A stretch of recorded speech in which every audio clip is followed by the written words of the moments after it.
They are a diverse group of superheroes.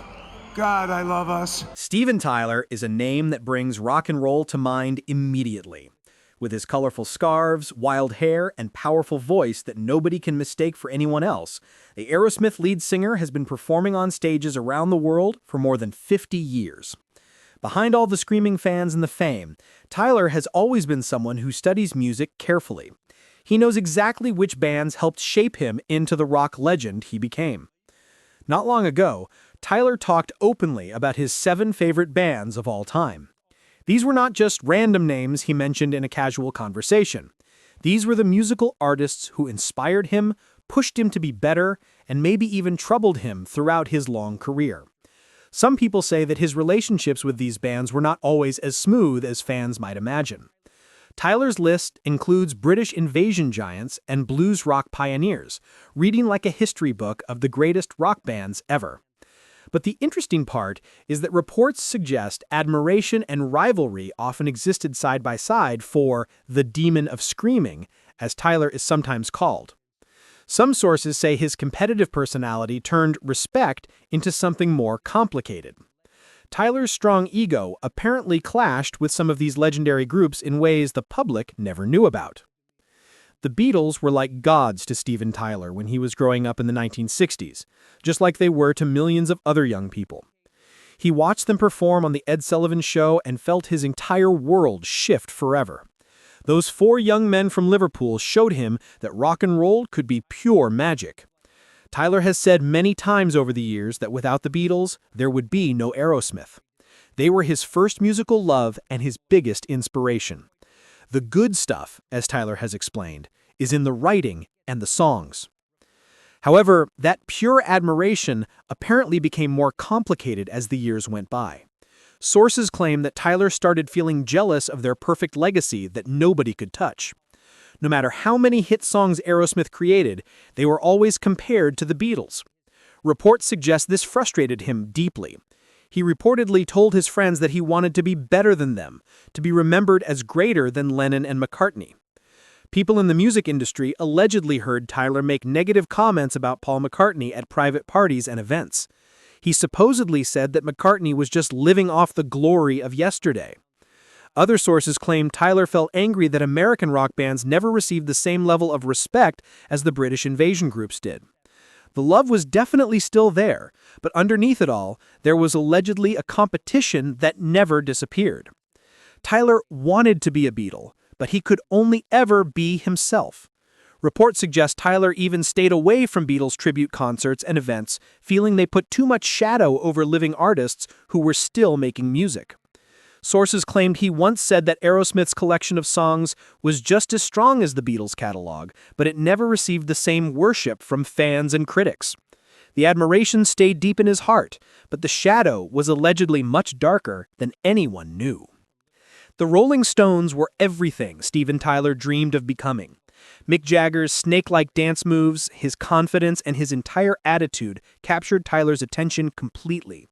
Tyler studied every single performance like he was reading a textbook for school. He copied Jagger's way of commanding a stage and made it his own style. In interviews throughout his career, Tyler always praised the Stones as the greatest rock band that ever existed. People used to say he looked like Mick Jagger, and Tyler himself has joked about Jagger's famous lips, saying that guy could swallow the earth. But that respect apparently came with a sharp edge of jealousy cutting through it. Sources claim Tyler felt trapped in Jagger's enormous shadow throughout his entire career. Every music critic compared them to each other. Every journalist asked him if he was just copying Mick Jagger. Reports suggest this comparison drove him crazy when he was away from the public eye. He allegedly told his bandmates that he was tired of being called the American Mick Jagger. People close to the situation say he desperately wanted his own identity and his own throne in rock history. At award shows and music festivals, the tension was reportedly very real. Sources claim Tyler avoided Jagger backstage because he did not want to have awkward conversations with him. Other people say Tyler made indirect, passive-aggressive comments about the Stones when he was in private company. He allegedly called them lucky rather than talented, which is a harsh thing to say about such legendary musicians. The debate over who was the better frontman supposedly ate away at him constantly. Tyler respected the Stones very deeply, there is no question about that, but allegedly he also wanted to destroy their legend and build his own empire on top of what was left. Led Zeppelin was not just another band to Steven Tyler. They were like gods who had come down to walk among regular people on Earth. Their incredible power, their mysterious image, and their pure talent overwhelmed everyone who heard them in the 1970s. Tyler has admitted openly that Led Zeppelin's blues sound directly shaped how Aerosmith's early albums sounded. Robert Plant's high, soaring vocals showed him what a rock voice could really accomplish. Jimmy Page's guitar playing set standards that seemed impossible to reach. But that deep reverence apparently came with crushing pressure that weighed on Tyler's shoulders. Sources claim Tyler felt intimidated by Led Zeppelin's mystique and larger-than-life reputation. While Aerosmith was fighting and clawing for success, Led Zeppelin was already legendary and untouchable. Reports suggest Tyler struggled with feelings of not being good enough when he compared them to them. He supposedly told his friends that he could never match Robert Plant's incredible vocal range or Jimmy Page's genius on the guitar. People in the music industry claimed he practiced obsessively, trying desperately to reach their level of skill. The comparison game allegedly tortured him throughout the entire 1970s. Music critics constantly put Aerosmith in second place behind Led Zeppelin. Sources say Tyler resented living in their massive shadow that seemed to cover everything. He reportedly made bitter comments about how Zeppelin got all the credit for creating blues rock, even though other bands were doing similar things. Other people claim he felt that his band worked harder but received much less respect from the media and fans. Tyler loved Led Zeppelin with all his heart, nobody doubts that, but allegedly he also hated how they made everything else in rock music seem small and insignificant in comparison. Reports suggest Tyler avoided listening to Zeppelin albums when Aerosmith was recording their own music in the studio, fearing the comparison would paralyze him and make him unable to create. Sources claimed he once said that Zeppelin's breakup in 1980, after drummer John Bonham died, was secretly a relief for him. He allegedly felt it finally gave other bands room to breathe and claim their own space in rock history without being overshadowed. The Who brought raw, explosive energy that Steven Tyler could not ignore or look away from. Pete Townshend's famous guitar smashing and Roger Daltrey's powerful voice created something wild and dangerous that felt fresh and exciting.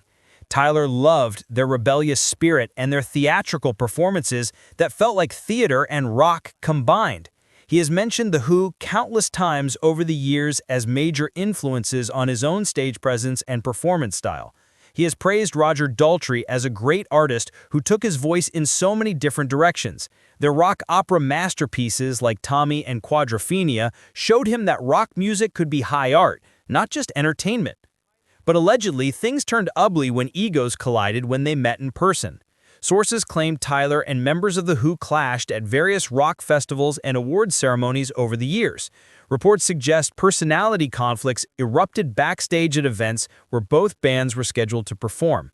Tyler allegedly could not handle Daltrey's tough guy attitude and masculine energy. People close to the situation say heated arguments broke out between them about what real rock and roll actually meant. The British versus American rock debate supposedly fueled the fire between them. Sources claim Tyler felt disrespected by The Who's inner circle of people, like they looked down on American bands as inferior copycats of British music. He reportedly made sharp, cutting comments about British bands acting superior to everyone else. Other people say Pete Townshend dismissed Aerosmith as just Beatles and Rolling Stones wannabes at a party one time. Tyler allegedly never forgave that insult and held on to the grudge. The admiration remains strong for their music and what they accomplished, but personally, sources suggest Tyler and the Who members could not stand being in the same room together at events. The Yardbirds were like a paradise for guitar players. Three of the greatest guitarists in rock history passed through that band like lightning bolts: Eric Clapton, Jeff Beck, and Jimmy Page. Steven Tyler watched in complete awe as these guitar gods created blues rock magic that changed music forever. The Yardbirds showed the entire world what an electric guitar could really do when played by a master. Tyler has credited them with teaching him how important a truly great guitarist was to making a rock band successful and legendary. But that guitar worship allegedly became Tyler's personal nightmare over time. Sources claim he grew resentful about how guitarists always seemed to get more attention than singers in rock bands. Reports suggest Tyler felt constantly overshadowed by Joe Perry and Brad Whitford, the guitarists in Aerosmith. He supposedly complained to people that fans cared more about guitar solos than they cared about his vocals and lyrics. People in the music industry say this jealousy could be traced all the way back to the Yardbirds' influence on rock music. Tyler allegedly made bitter comments about guitar-centric bands stealing the spotlight away from vocalists who worked just as hard. Sources claimed he told his friends that singers did the real work of connecting with audiences emotionally, but guitarists got all the glory and praise. Reports suggest he resented how music critics called bands guitar-driven instead of praising the frontmen who led them. Other people say Tyler specifically mentioned the Yardbirds when he vented about this frustration to close friends. He loved their music deeply, nobody can doubt that. But allegedly, the Yardbirds created a psychological complex that haunted Tyler forever about having to share the stage and spotlight with guitar heroes who got more attention. The Kinks brought something different and special to rock and roll that set them apart. Ray Davies wrote songs that told real stories about real people living ordinary lives. His clever, intelligent lyrics and British wit created masterpiece songs like Waterloo Sunset and Lola that are still beloved today. Steven Tyler admired Ray Davies as one of rock music's greatest storytellers and poets.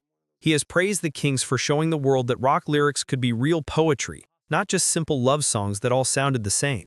But that admiration allegedly hid deep professional jealousy beneath the surface. Sources claim Tyler felt underrated and underappreciated as a lyricist when compared to Ray Davies. Reports suggest he resented how music critics called Davies a genius, while dismissing Tyler's writing as just typical rock stuff that was not special. People in the music industry say Tyler studied Davies obsessively, trying to crack the secret of his songwriting magic and figure out what made his lyrics so special. He allegedly complained that British songwriters got far more respect and intellectual credit than American songwriters ever received. At music industry events and parties, the tension was reportedly very clear to people who were paying attention. Sources claim Tyler made passive-aggressive comments about Davies in interviews, praising him while subtly putting himself forward as being just as good. Other people say Tyler told his friends in private that he wrote better melodies than Davies, but Davies got all the intellectual credit and respect as an artist. Reports suggest he felt trapped and labeled as just a rock screamer who yelled, while Davies was considered a true artist and poet. The competition for the title of rock poet allegedly consumed him and ate away at his confidence. Tyler respected the Kinks immensely, nobody can doubt that. But sources say Ray Davies was the ghost he could never escape from or catch up to, no matter how hard he tried. The Animals hit Steven Tyler like a freight train, smashing into him with incredible force. Eric Burdon's voice was pure, raw emotion wrapped up in blues power that felt ancient and real. When Tyler heard House of the Rising Sun as a teenager, everything changed in his understanding of what music could be. That deep, soulful growl showed him what a rock voice could truly become. Tyler has called Eric Burdon his ultimate vocal inspiration, the singer who made him want to scream into a microphone for the rest of his life. But allegedly, Eric Burdon became Tyler's biggest insecurity and source of self-doubt. Sources claim he spent his entire career trying to match Burdon's bluesy power and emotional depth, and he never felt he'd truly succeeded in doing so. Reports suggest he practiced Burdon's vocal style obsessively, studying every single note and inflection like a scientist studying data. People in the music industry say Tyler would listen to Animals records before his own shows, trying desperately to capture that same emotional rawness and authenticity that made Burdon special. He allegedly told close friends that Burdon was the one singer he could never surpass, no matter how successful Aerosmith became. The comparison haunted him professionally throughout his career too. Music critics often mentioned Eric Burdon when they reviewed Tyler's vocals, and allegedly it stung every single time like a wound that would not heal. Sources claim Tyler made comments like, "I'm good, but Eric is untouchable," when talking to people he trusted. Other people say he admitted in private moments when his guard was down that Burdon's voice had something magical that he would never achieve in his lifetime. The respect was absolute and genuine, coming from a deep place in his heart, but allegedly, so was the burden of forever chasing a ghost he could never catch, no matter how fast he ran or how hard he tried. This is the story of Steven Tyler's 7 favorite bands, complete with all the alleged drama, tension, and rivalry that existed behind the public respect and admiration. These bands shaped Tyler into the rock legend he became, but they also apparently gave him complexes, insecurities, and competitive drives that pushed him throughout his entire career. The Beatles, the Rolling Stones, Led Zeppelin, The Who, the Yardbirds, the Kinks, and the Animals were not just influences on his music. According to these reports, they were the measuring sticks he used to judge himself, the ghosts he chased, and the shadows he tried to escape from while building his own legendary career with Aerosmith.